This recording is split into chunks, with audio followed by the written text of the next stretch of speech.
Welcome to Lotus English. In this video, we are going to listen to a story about lotus. Let's begin. The Lotus and the Mud. A story of birth, struggle, blooming, science, and symbolism. Chapter 1. Born in darkness. Deep beneath the still, dark water of a quiet pond, a small seed lay buried in the mud. It was cold there, and heavy, and utterly without light. The mud pressed in on every side, thick and clinging, and for a long time, the seed simply waited, unsure if it would ever be anything more than a speck lost in the silt. But something inside the seed refused to give up. Slowly, it began to stir. It pushed a single, tender root down into the muck to anchor itself.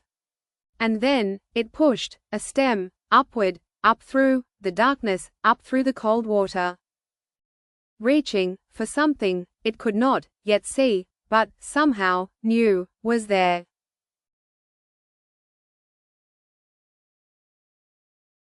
Chapter 2. The struggle to rise. The climb was not easy. The water was murky and thick with decay.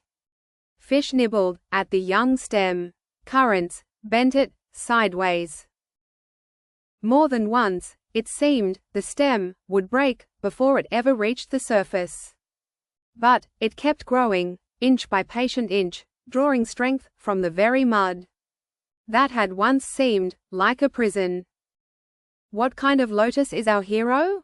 Botanically, there are only two true species of lotus, genus Nelumbo. 1. Nelumbo nucifera. The sacred, or Indian lotus, pink or white, native to Asia and Australia. This is the lotus of Hindu and Buddhist symbolism. 2. Nelumbo lutea.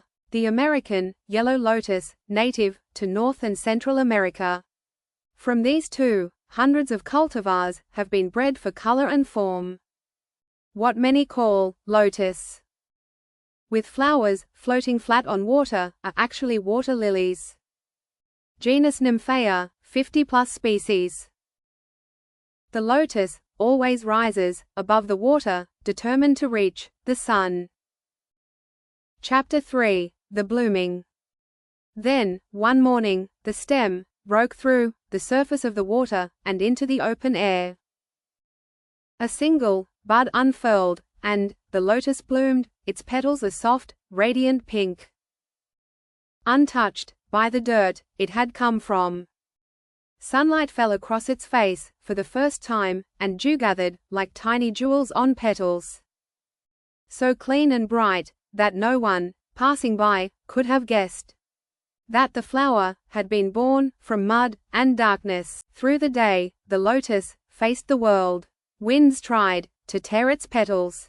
Insects came to test its strength. Rain beat down upon it during storms. Each time, the lotus bent, but did not break, and when the trouble passed, it opened itself to the sun again. As radiant as before, perhaps even more so, for having endured. By evening, as the sky turned gold, and then violet, the lotus closed its petals gently, resting, gathering strength for whatever the next day would bring. And so, it lived, day after day, rising from darkness, blooming despite hardship, closing to rest, and rising again.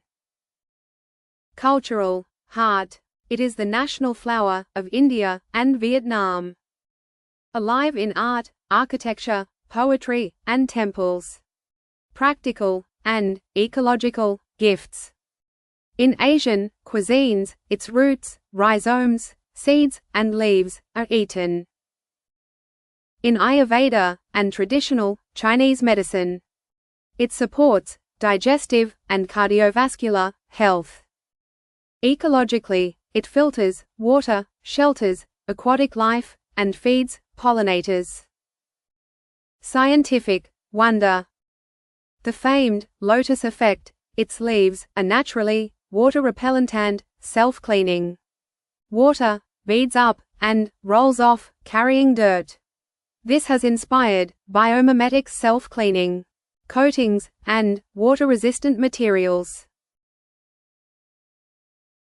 The moral: the lotus teaches us that where we come from does not determine what we become.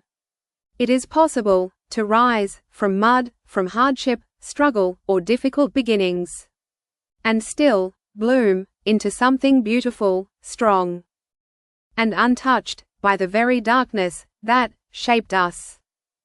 Trouble is not the enemy of growth. Often, it is the very thing that pushes us toward the light.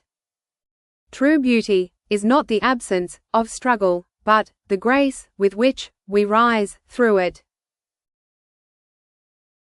Thanks for watching. If you enjoyed this video, please like, subscribe, and we see you in the next one. Till then, keep learning and keep growing.